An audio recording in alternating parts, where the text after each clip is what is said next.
something about history, may I ask you perhaps for a piece of paper, because I want to draw a little diagram and show it to you, what perhaps the most important change today is in science, in the conception of history. You see, what we have in public domination, general opinion, are all conceptions of history starting from an origin up to the present.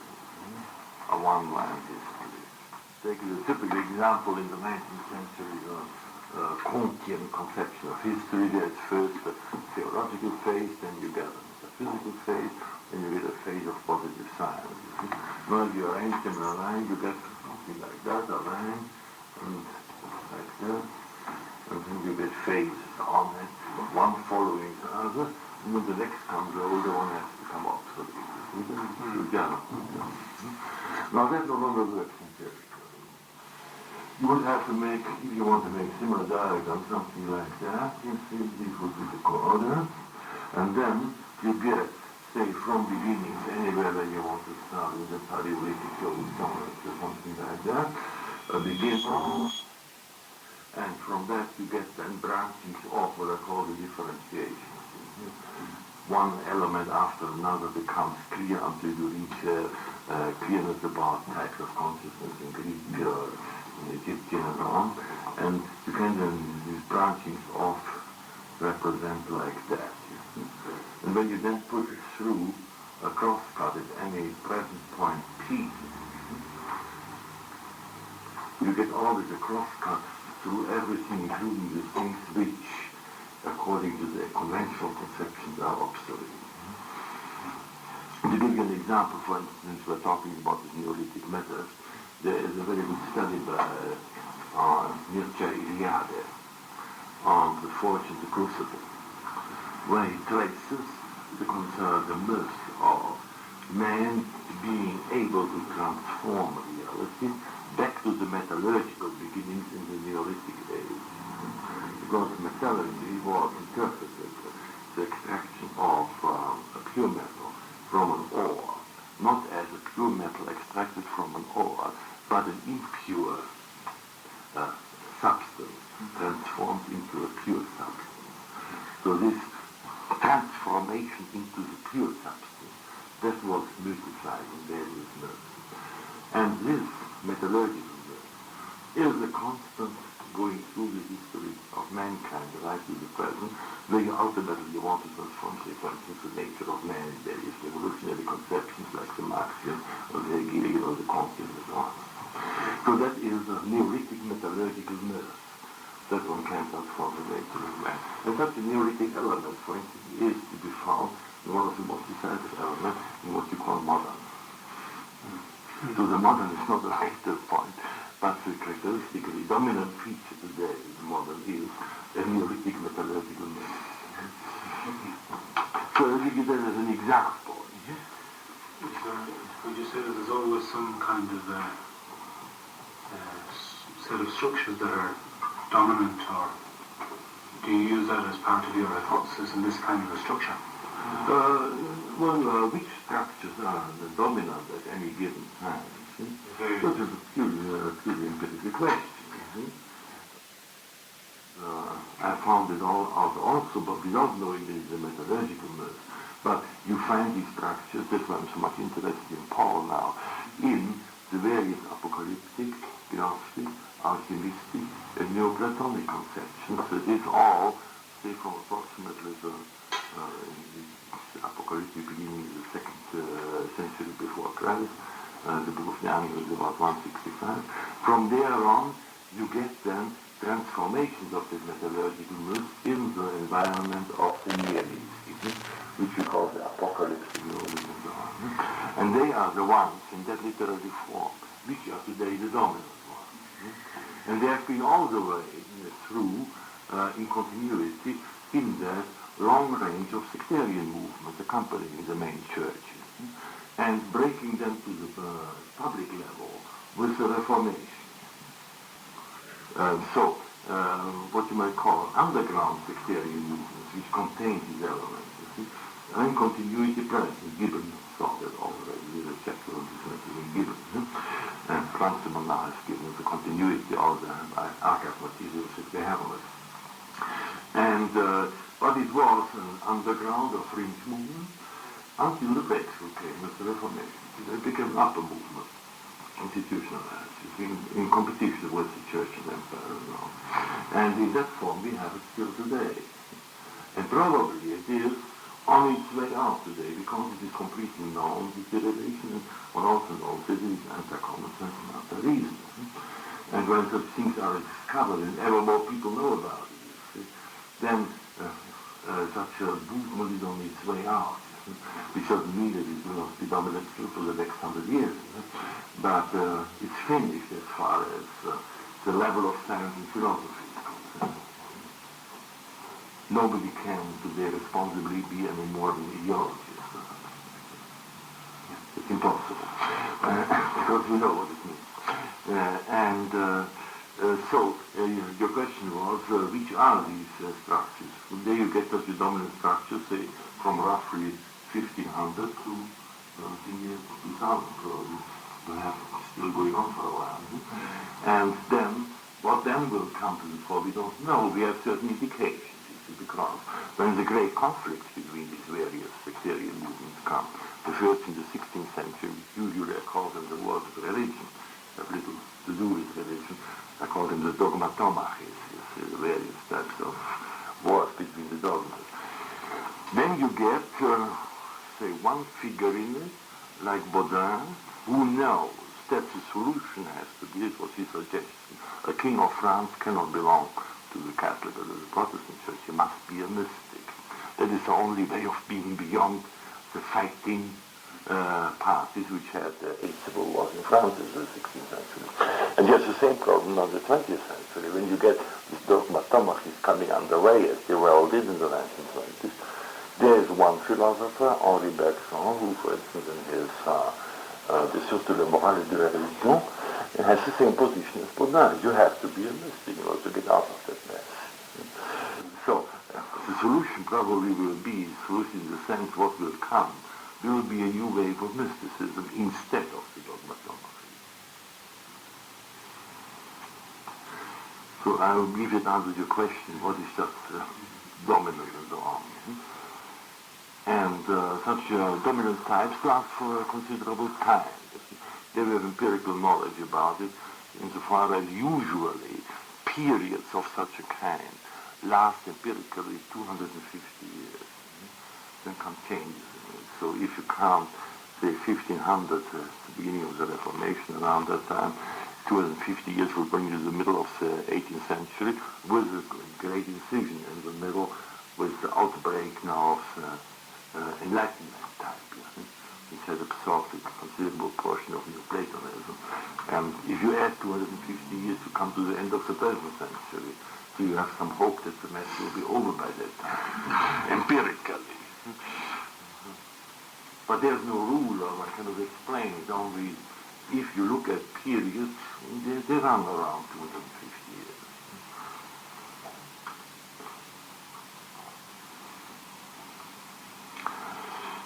So that will be, for instance, a change in the conception of history today.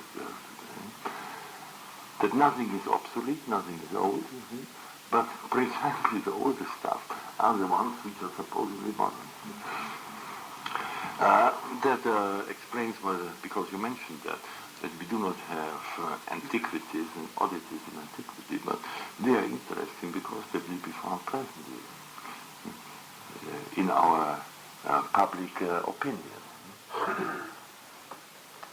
So a good deal of what today we call the public opinion, you might say, the revolutionary students who want to have freedom now and all that stuff, you see, that is typical mythology of the Neolithic age.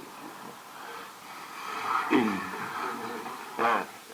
the metallurgical myth of the Neolithic age, in the transformations that you get through apocalypse and gnosis and so on. So that is what we have today as a revolting student, as the most modern and newest stuff. Wouldn't you say that it's only really taking a hold now, like China, rather than becoming obsolete? Yes. And Africa and so on, so that it might have a very long reign. Might be something yes. intrinsic. When things become institutionalized, of course, that introduces a new factor. When you take the case of Marxism, Marxism was as dead as a doornail before the First World War. And has then got a sudden new life because of the romanticism of power in Russia. Because there was a communist revolution in Russia. And then all of a sudden, from the institutional side, there's the impression such a power success had. Marxism became fashionable again. It's still, as far as theory is concerned, is dead as a doornail. But you get always people who now, in their sectarian fanaticism, enjoy it tremendously. So they also must complain at the same time that they are in conflict with the reality. In Eastern Europe itself, in Poland and Russia and so, everybody's a commonplace now.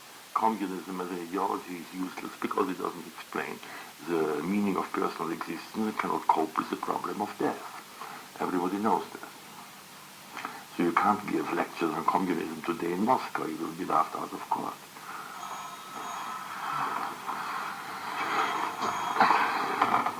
Only in the West we still have that romanticism.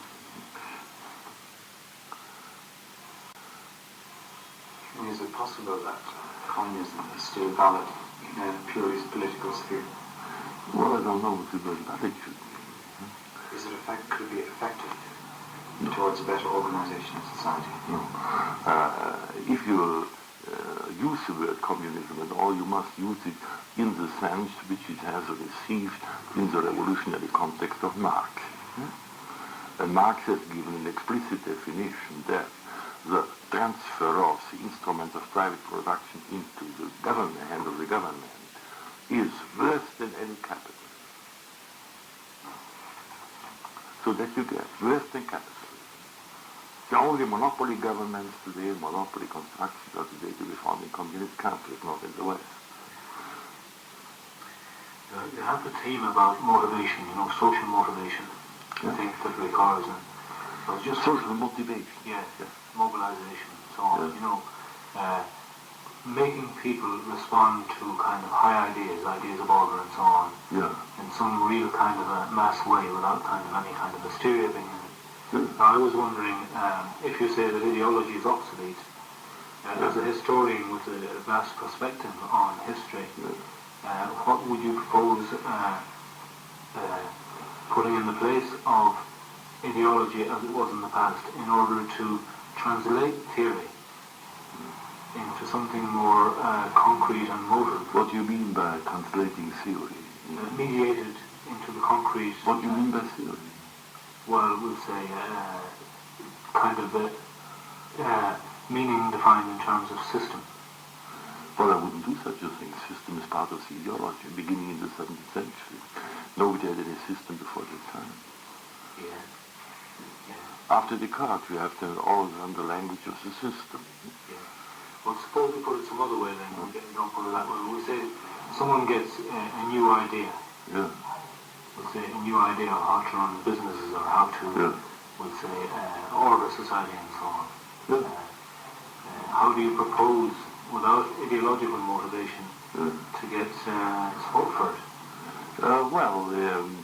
If you don't get just a new idea, it must be something that can be applicable in a certain situation. You know what you mean by a new idea. If you just say a new idea and absolutely, I should say, forget about it. New ideas are fancies, private fancies, unless they are related to a problem in reality. Yeah, but they could be related in the sense that it would be possible to construct and motivate reality so that the idea would become applicable. Well, yes, you can always do that. For instance, you can take a quite vulgar affair. We have a presidential race now in the United States, you see? And a man like McGovern is very incompetent, but he has an appeal. Now, why does he have an appeal? The appeal is grand larceny. Take money from somebody and give it to somebody else. You can always have an appeal, and you can get people accustomed to getting money from somebody else. Of course, you can make that an appealing idea. But I would rather suggest, unless you are at the receiving end of the matter, that you get the money. If you are the one from whom the money is taken, you see, I would resist it. Okay, maybe you could find a different word, like, and say, what would you, could you, because Andy was saying before you came, he'd like to ask you what you meant by theory. Could I just, if you don't mind, I know it's not fair that you're being asked the question, but what would you mean by theory? You'd have nothing at all. Yeah, I would rather yeah, nothing at all. You see, the word theory in the sense in which you use it is an invention of the liberal era. In the second half of the 19th century, everybody had a new theory. Say, for instance, you have a new theory that all the civilizations of the world, the high civilization, start from the conquest of agricultural settlers by nomadic conquerors. Then you have a two-stratum society with an upper class and a lower class, and that is how all the evil of a stratified upper class, lower class, and a dominant class came into existence. It's a beautiful idea. It was developed in the system of sociology by Oppenheim, about 1900. You had theories before that, though, there mightn't be social theories. Yes, well, it is a social theory. Now, the only trouble with it is that there is not a shred of evidence material that any such things ever happened. So, you have a lot of theories of that kind, but for which, even on the ordinary basis of our ordinary high school knowledge of history, there is just no basis. Take anything like the Communist Manifesto that begins. All history, social history to the present has been the history of class struggles. Well, now look, there was a Peloponnesian War, there was a Persian War, there was a conquest of Alexander, there were Punic Wars. What have to do with class struggles? General theory like that all. But like, could you kind of, I think really, I don't figure that Andy wants to use theory in all this wrong words, so he needs a different word. I think you use the word like experiences. Could you say like what is political action, for example, and why would people act politically? Maybe. Well, it depends on what you mean by political. They have to, you see, you start always from certain, what I call topoi topics, presume that they are concepts which they aren't, and then want to find a reality which fits it, which it doesn't. And there you get into the mess. Well, I was asking last week, what did you mean by politics, for example? And you gave an extremely wide, and like, you know, Well, the term politics, in the sense in which it is used in any technical or scientific context, was coined by Plato and Aristotle. And there you have an episteme politica, a political science. And the political science is defined by Aristotle as the science peri ta anthropina, about human affairs, which means the order of existence in personal existence, in social existence, and in historical evolution. First part ethics, second part politics, the third part wasn't written by Aristotle, historics. That is political science of human affairs. And if you skip anything of that, you see, you can erect a fragment into an absolute. And I think I gather from the end of that analysis that you still find that is, we say, a basic framework, in other words, man, society, history. There's of course a basic framework. Nothing has been discovered beyond it. Only we have new variations in history. For instance, in the whole horizon of Aristotle, there was one type of person not yet in appearance in a society, what I call the truth possessors, post-apocalyptics, were in possession of a truth. Nobody was in possession of a truth before that. But everybody was in search of the truth and knew that they couldn't get it. Absolutely. So, when you get them into, say, the apocalyptic and Gnostic movement, every one of the sectarian leaders is a possessor of truth, then you get a lot of trouble, because then they can fight until they are blue in the face. Because they already possess the truth and they already possess the truth and do not orient themselves by reality. There's one curious phenomenon, I think, in that example. Something occurred to me. If you compare the funeral speech of Pericles at the second year of the Peloponnesian War, you get a total and unreflective confidence that the form of society for which these men died is a perfection. Now, perfection of freedom, as far as Pericles is concerned. Now, there seems to be no misgiving detectable anywhere in the speech. And yet, if you take the Constitution of Athens, the collection of Greek constitutions carried out by the Lyceum, and Aristotle's Politics, the Utopia of Plato, all of this following on the total collapse of the Periclean pose. It's interesting what the time span will be from the opening Peloponnesian War to the... Well, the Periclean War was 530 and say the invasion of Asia Minor by they went on to France, 100 years distance. 100 years. Socrates was alive at the beginning of this, and Aristotle was alive at the end of this period. And what you have is a drifting into an area of complete unreality, totally out of touch with the actualities that he was actually helping form in the case of Aristotle. Yeah, well, I would not say that he was out of touch with the reality. Let's first get at the question of the Periclean speech. It is part of the symgraphy of Thucydides. It is part of the symgraphy, usually called the Peloponnesian War. He didn't know it that he had written the Peloponnesian War. It's called the symgraphy. A write-up. And there he gives the phenomena of what he calls a kinesis. Kinesis is a technical term meaning rapid movement of a feverish type, a disease. The whole history of the Peloponnesian War is deliberately a description of a social fever or disease, of which he wants to describe the eidos. Eidos at that time in the Hippocratean ethics means what we call a syndrome. The syndrome is a later word by Galenian medicine. So the eidos or idea is the word for the syndrome.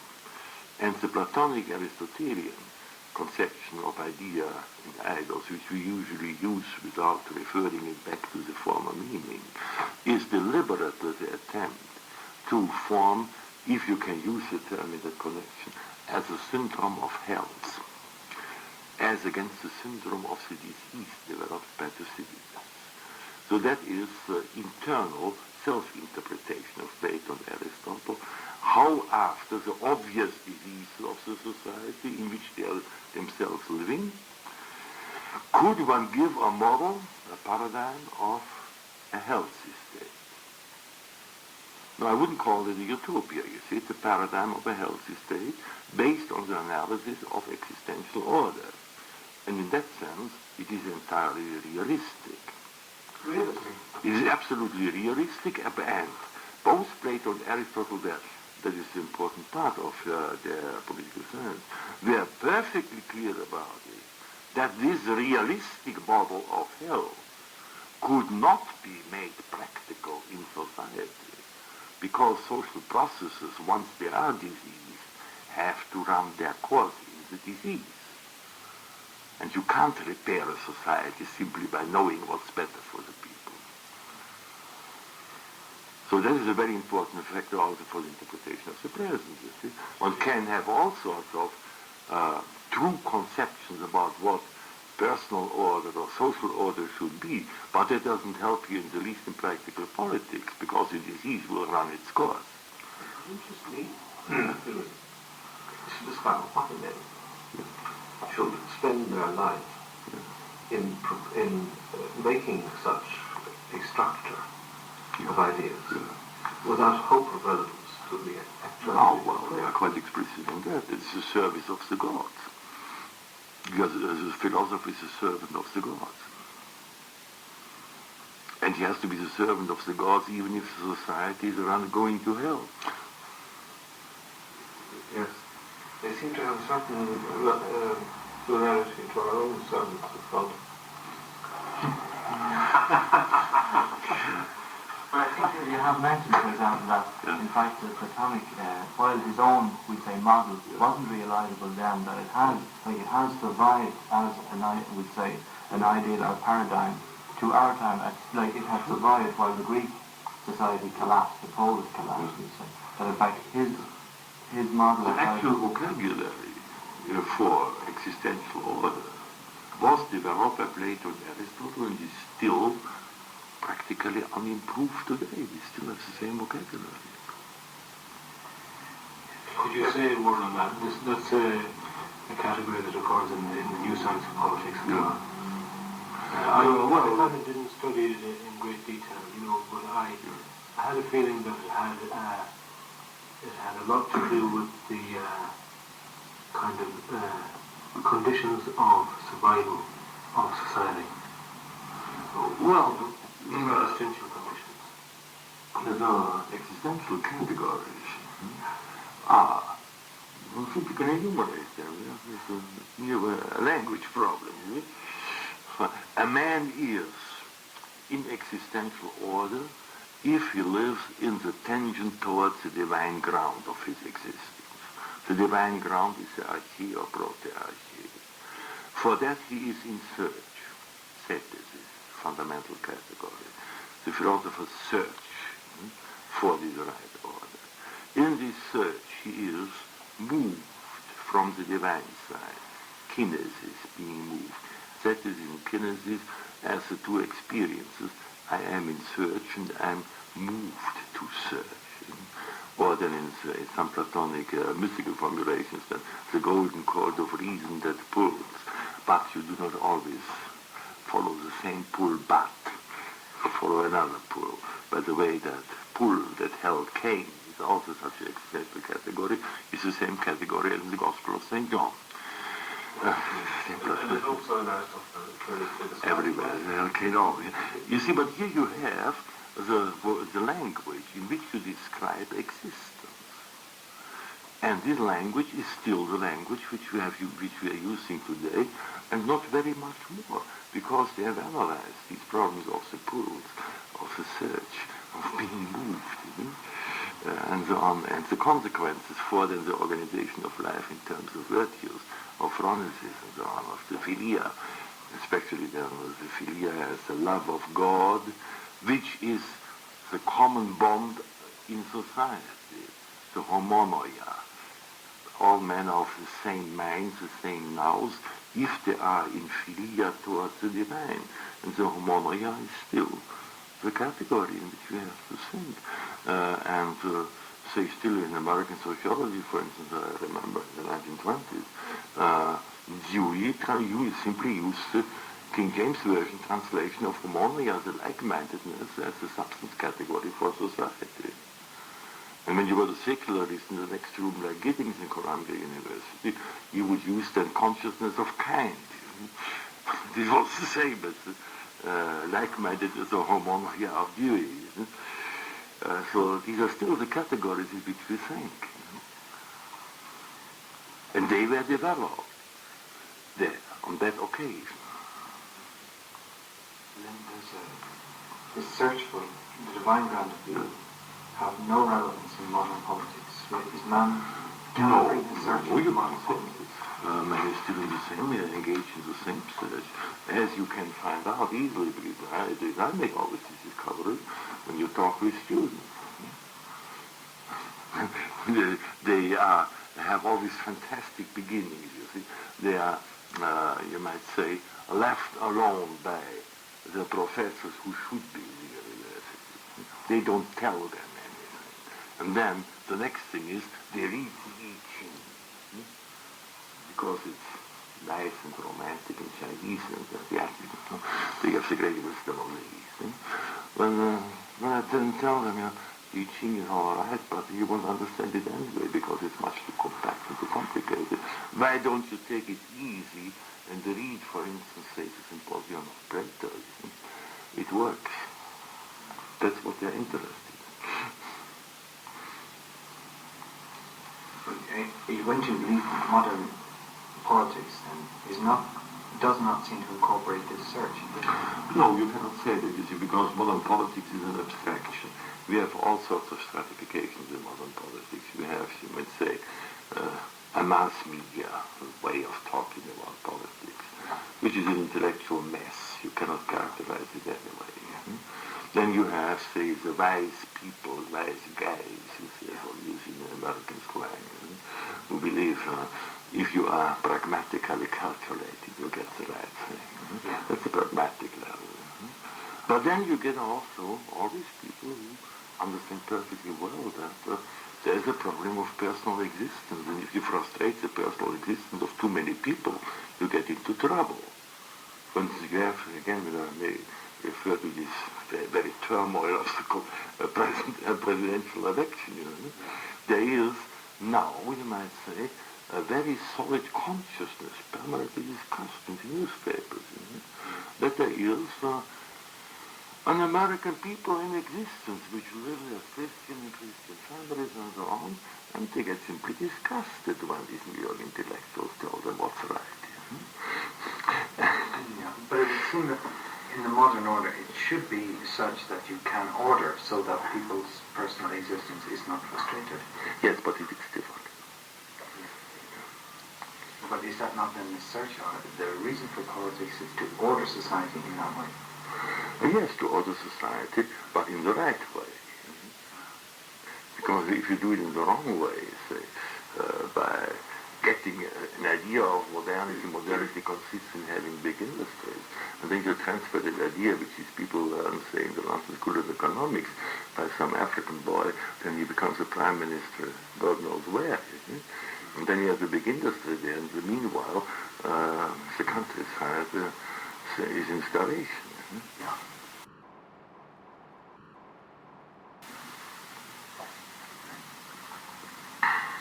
Just moving to a very different topic. Yes, please.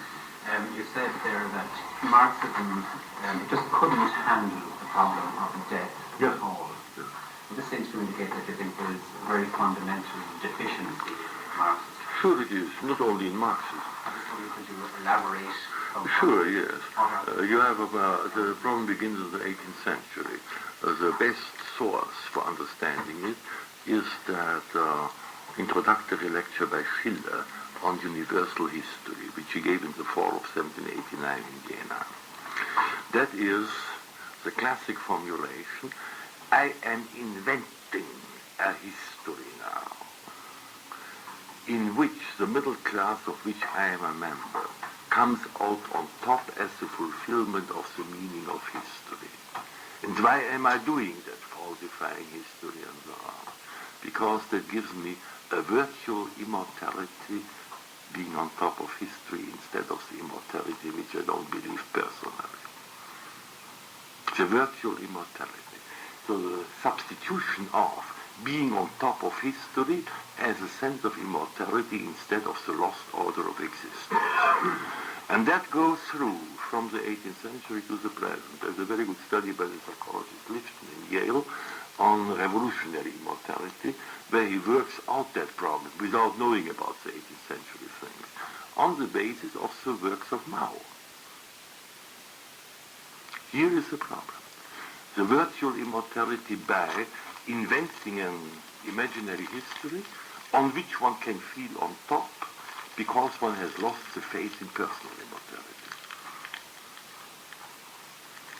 That is one of the strong forces. But there are always people who do not fall into that fantasy of an intellectual, and to find out that in the end they die nevertheless. There's, for instance, very good studies now by Molnar, the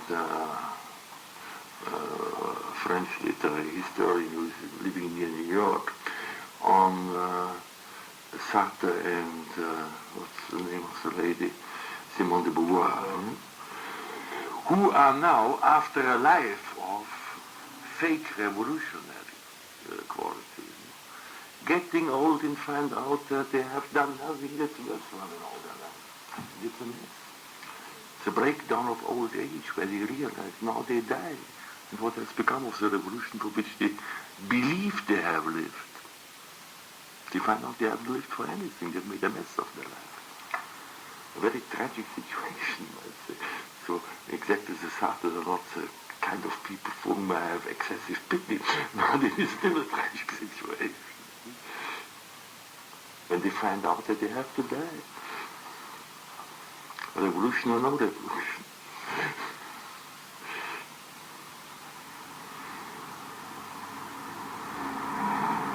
Now here's a case of people who are very vociferous and very articulate, you see. But it is a case, of course, of many other people who are less articulate.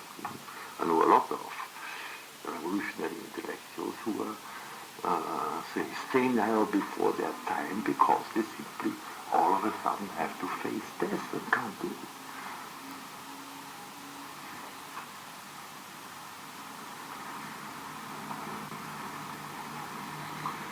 But then you get a very odd case. But several years ago I was in Zagreb, Yugoslavia. There is a faculty for political science of 8 people, very intelligent people, invited me for a couple of lectures. And one of them picked me up at the airport.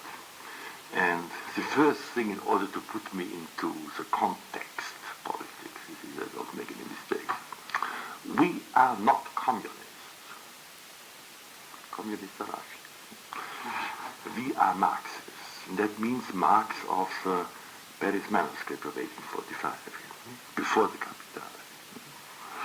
And that Marxism is then interpreted by them in the direction of Husserl's phenomenology and French existentialism. And not only Sartre, also Gabriel Marcel. Gabriel Marcel. So they have, here, they use Marx, you might say, as a facade, behind which they are very difficult to distinguish from a Christian existentialist. Don't we all find ourselves, to some extent, well involved in political action?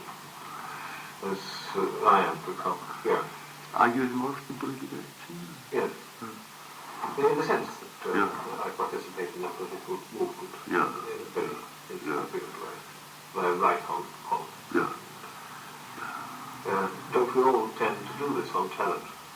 If one finds oneself, depending on the circumstances, on the company and on the place, describing oneself in Cork as a Marxist, describing oneself in Military Institute as a Thomasist, and describing oneself somewhere else as a phenomenologist, and somewhere else as an existentialist because one is in the company of phenomenologists. And I think this is a necessary thing to do. In a sense, because one has to say really what one is not as much as what one is. And in the company of non-Marxists, of pragmatists, one tends to say, well, I use the Marxist analysis in politics, because I have to propose a course of action for the working class here at the moment. And I have to talk an intelligible language. It's a dead language, like all the intelligible languages.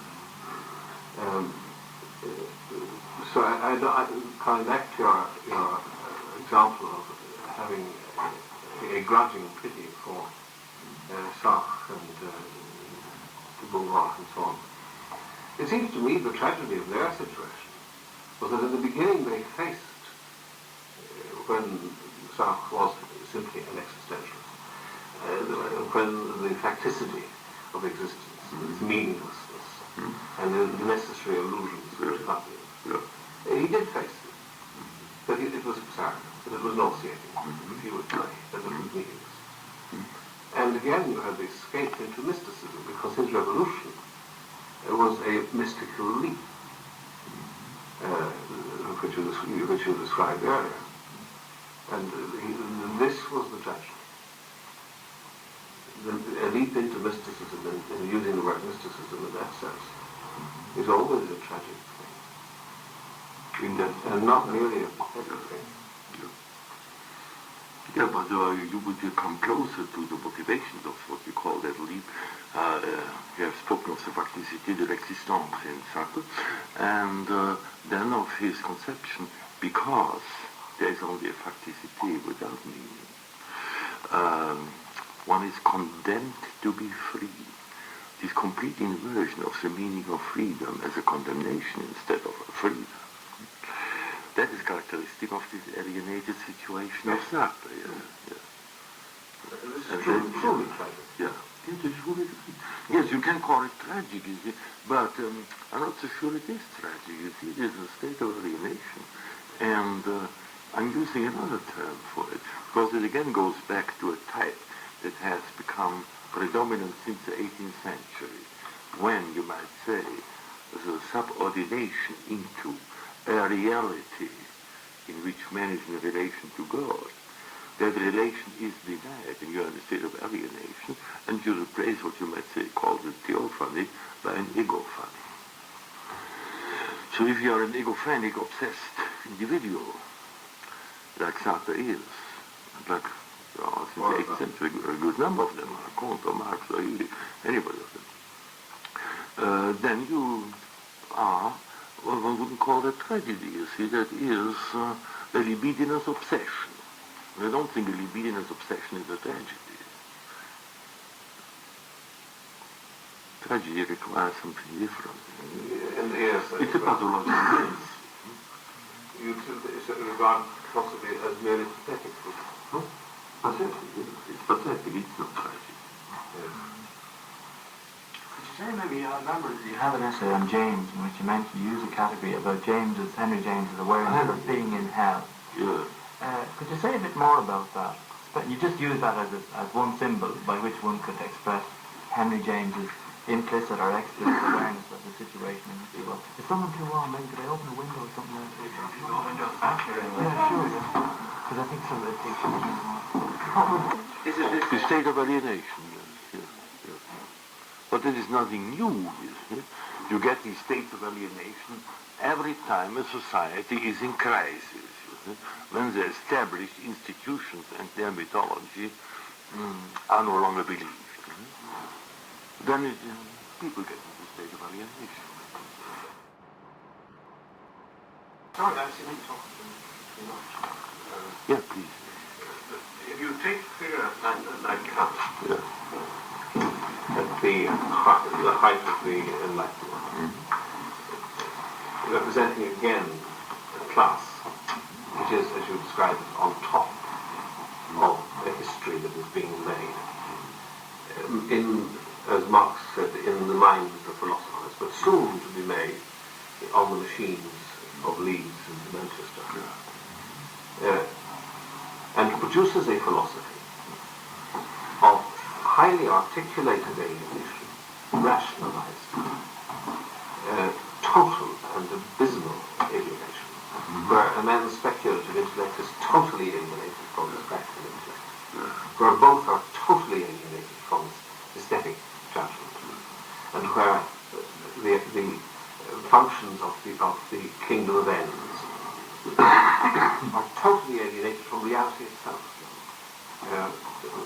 In fact, if I had to do so, which I haven't fortunately, I would describe Kant as the philosopher of alienation, and the prophet of the alienated society that was then being formed sociologically and was about to recreate an alienated world.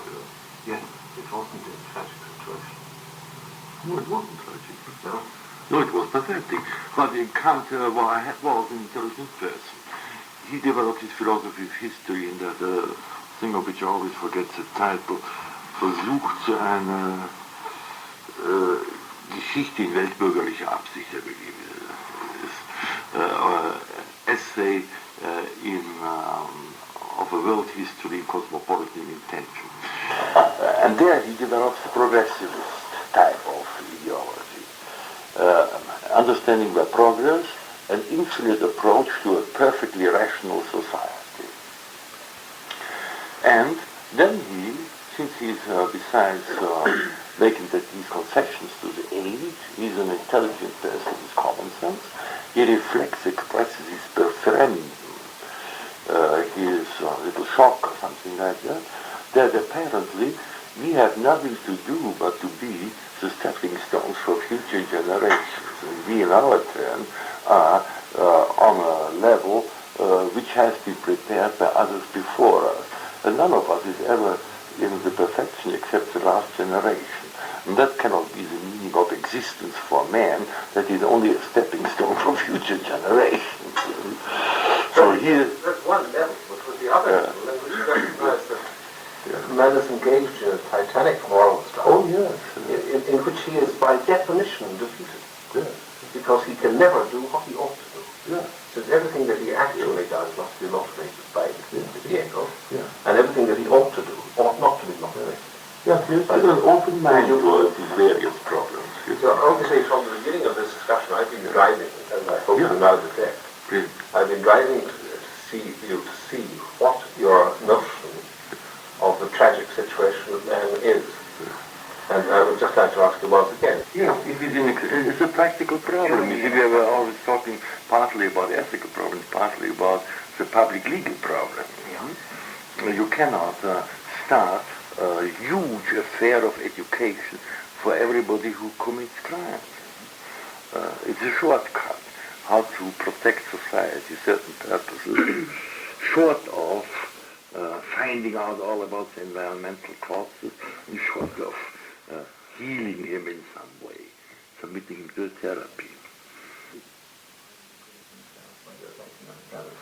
In fact, like we'd say, just in the thing that you're speaking about there, is it, when would this begin, when would one begin? We'd say, now, obviously what you're talking about in your own work, we'd say, or the case is right. You are, we'd say, a philosopher, we'd say, just one of the many names which you could be called as a philosopher. When would one begin with people in school, and how would one begin with people? To begin, we'd say, whatever it is, extending their own spirit, or appropriating themselves, reflecting upon who they are in intention towards the transaction. How would you figure? When should this be begun, and how should Well, when I was in high school, beginning with the fourth class, I bought my first splits, skeleton history, and we worked it through on occasion of the courses in history in class. And all these names occurred, and we knew something about the skeleton dates of history and so on. And these students nowadays don't know this thing. That schizophrenia problem. That is what we corresponded about. That's the question, because he said he's a psychologist, and I always ask anybody who says he's a psychologist, he should explain to me, because I couldn't find out what is going on in men like Hegel or Marx, who are not exactly stupid, and who know perfectly well that the system which they construct is wrong, and say so, and do it nevertheless. Obviously a schizoid type, and that problem of what looks like schizophrenia that worried me is characteristic of most of the so-called modern thinkers in the 18th century, especially say in Marx, for instance, in his Paris manuscript, where he develops his conception of the socialist man, and he had a good philosophical education, and he knew that the problem of human existence is always the quest of the divine ground. And then he simply says, yes, all that is so, but I simply do not ask these questions, and I invite you not to ask them either. Be a socialist man and don't ask questions. I'm quoting literally. That is what he says in the Paris manuscript. And he stuck to that to his death, knowing perfectly well that it was all wrong, because he had a classical philosophical education. So how do these things happen? That was the problem I was after. They have the same problem in Hegel and other such thinkers. You have an Austrian philosopher, Kleber. Kleber? Yes, Kleber. I don't know him. He's written a book on the pre...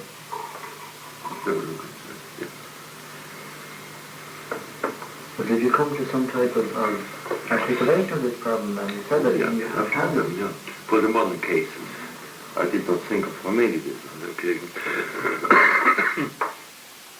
What looks like a split personality, like a divided self in the sense of language, is, you might say, a deformation of the original tension between the divine and the human in the existential tension, the search for the ground. As a man, there is God, you are in search of the divine ground, and when you now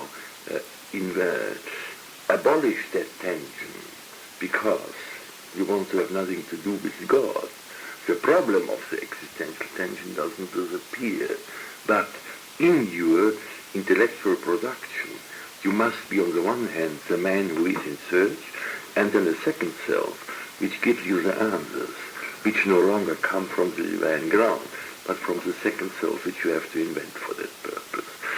So you get, you might say, in the state of alienation, the structure of existential tension repeated as immanent to the ego. Immanent to the ego. Yes. One self represents God, the other man represents the man. Is that what you mean? You mentioned, say, you regarded Hegel as a mystic Marquet, for example. Yeah, but I wasn't able yet to express it in that manner.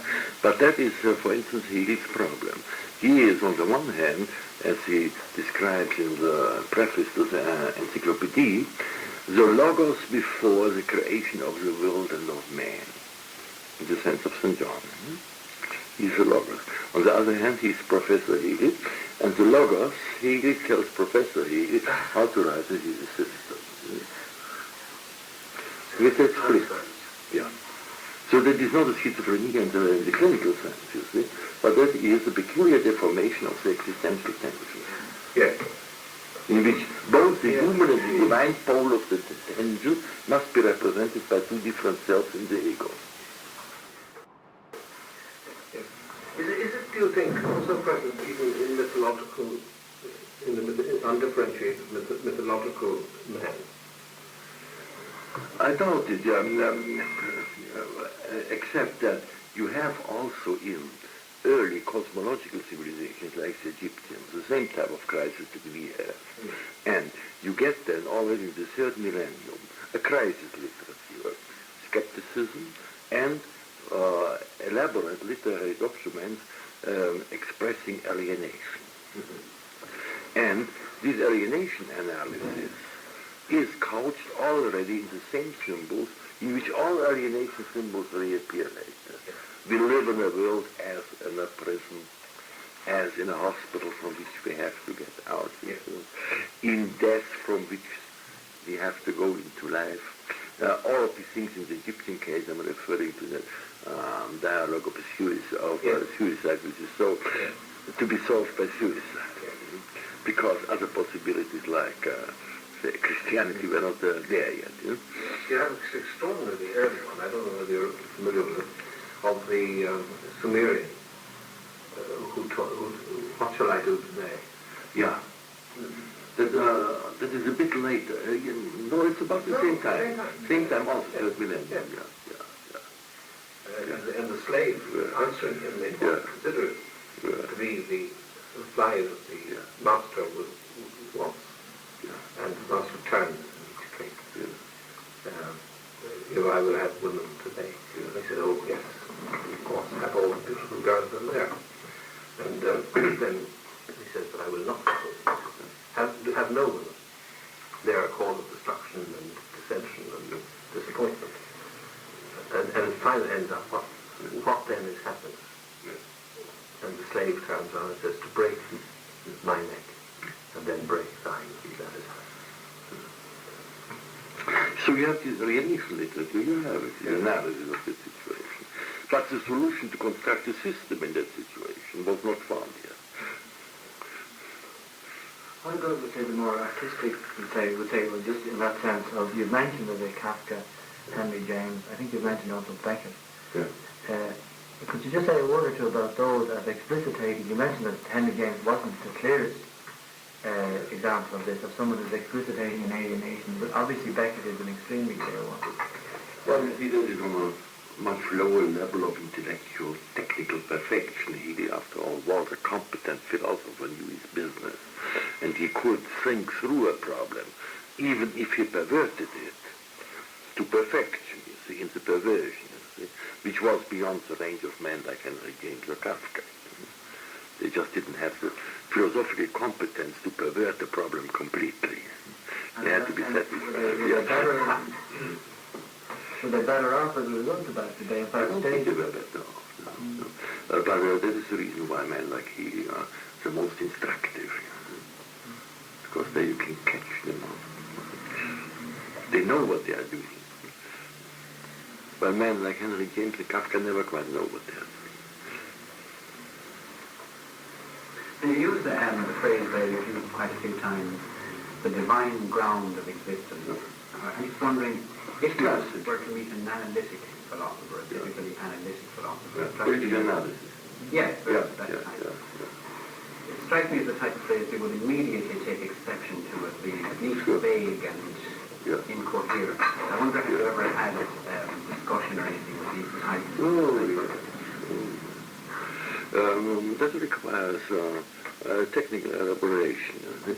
Symbols like the protearchy, that would be the divine ground, is not vague at all. It means quite precisely the divine pole of the tension.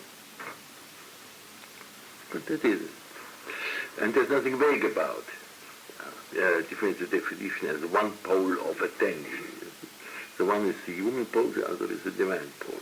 How the divine pole then will reveal itself in a particular experience, that is another matter, which one can never predict, because after all, there you get the divine reality, which seems on some occasions to prefer to reveal itself in one way, and on other occasions in another way.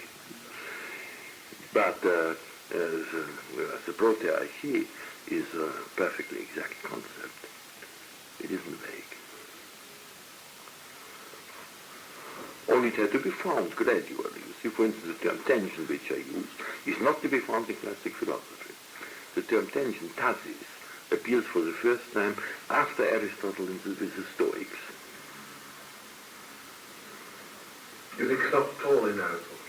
No, it isn't there. It's a dictionary question. It isn't there. But only the concrete aspects of tension. You get terms like eros, like philia, like elpis, like pistis, that you get. But the term tension as an abstract, comprising all of these concrete aspects of tension, is not used yet. Could you just say precisely who or what Stoics and why did they use it? I've forgotten it at the moment. You find it in Celler. The footnote is there. But in the Arnim edition of the Stoics under Tasis, you can find it in the index. So curious enough, one of the categories, another type of philosopher is the epigonic. The man who will use philosophy to make suffering bearable, probably of the tensions between his existential situation, what he knows to be the case, which would bring about a state of pathological tension, were he not to philosophize. Yeah. That distinction that you mentioned there strikes me as being very similar to Strawson's distinction between revisionary and descriptive metaphysics. You know, where he says that the revisionary metaphysician is one who seeks to change our view of the world in some way or other. And the descriptive metaphysician is one who just seeks to articulate the common experience of mankind. Yes, but the difference here would be that there's a pathology. Yes. Not, again, to fall back on your reassurance, not a medical pathology. but a cultural pathology. Well, I don't know whether it's cultural. It can be caused by a cultural situation. That a man is not spiritually energetic enough to cope with a situation in which one could feel alienated. He succumbs to alienation. The other thing Gilbert Murray describes in Five Stages of Religion as the failure of nerve, which surely is a pathological collapse of a collective consciousness, the collapse of a collective expectancy, and where you get the withdrawal. The first symptoms, which I think is Socrates himself, where you get a withdrawal into interiority, in order to make the world bearable. Well, that is a great question. See, I'm not sure about that. I don't know. Because there are cultural situations where, through participation in a certain degree of corruption, you do not achieve anything except your own corruption. And that is a point where in what you call interiorization may become a duty. That would not be a failure of nerve, but an understanding of the true situation. You don't get anywhere by playing the game. Except into... Is this being recorded? We have it on tape. Good. Yes, this is tremendously important. This is tremendously important. That was Plato's reason why he did not go into politics. Socrates' fate once, if you do the second time, you make yourself ridiculous. Yes. Aristotle says this, I must leave Athens, because the crime against philosophy must not be committed again. Yeah. This is the resignation syndrome. How would you feel about that in the context, we say, of the German universities in times of Nazi times? Would you say that then the academic, the man who presumably had the means and the leisure to analyse the situation, by remaining, he couldn't help but be corrupted?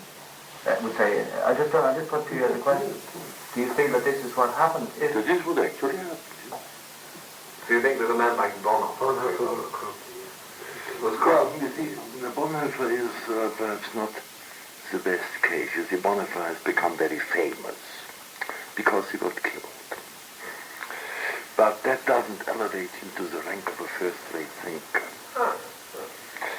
And I'm skeptical a bit about Bonhoeffer. There were other people who were better. Yes.